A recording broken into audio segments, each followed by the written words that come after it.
Большие деньги и власть вас могут изменить, повлиять на вас? Они могут расшатать? У меня не будет ни больших денег, ни власти. Почему у вас такая уверенность? Ну, мне не надо этого, мне кто-то навяжет это, что ли. То есть, а к чему вы стремитесь? К удовольствию Всевышнего Аллаха стремлюсь лично я. И жизнь моя меня устраивает. Вот меня буквально 2-3 дня назад моя мама говорит: слава Всевышнему Аллаху, говорит, здоровые дети. И я ей говорю, представляешь, я говорю, вот одного из этих детей надо отвезти на обследование в поликлинику.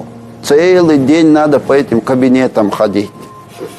Знаешь, ходишь, целая в Марокко, волокита. Из одного в другой главное, кабинет. он здоровый, ты представляешь? Вот ты соберешь себе справку, придешь домой, говоришь, ух ты, какой тяжелый день был. А ты представляешь, если он больной, и его, ты не знаешь, его вылечат, его Спасибо. не вылечат. И ты не один день это должен, ты каждый день должен ходить. И ты с больницы приходишь, у тебя дома эта больница. Вот когда об этом подумаешь, человек должен понимать, что его, то, что он имеет, это ему подарок свыше. Он же ничего для этого не сделал. Этот ребенок – это результат полученного удовольствия, да, то есть ты, чтобы его сделать, тебя не били, там, я не знаю, из тебя не вырезали его там. И надо понимать, и это благодарить надо Всевышнего за то, что мы имеем. Верующие люди понимают, что этой жизнью все не заканчивается, безусловно. Вы боитесь смерти? Да.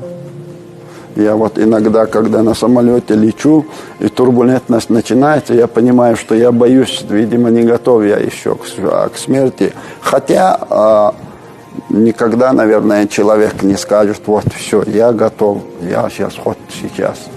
Вот, поэтому смерти я боюсь, потому что не знаю, что в итоге я получу. Поэтому надо свою жизнь строить так, чтобы не бояться этой смерти. Надо каждый день делать какие-то благие дела, что-то полезное делать. Надо каждый день заслуживать. И вот религиозные люди поймут, о чем я говорю. Вот каждый день надо трудиться. Эта жизнь, она как испытание. Надо каждый день заслуживать, зарабатывать себе место, скажем, место себе надо в раю зарабатывать каждый день. И поэтому, если тебе страшно умереть, значит, тебе еще надо работать.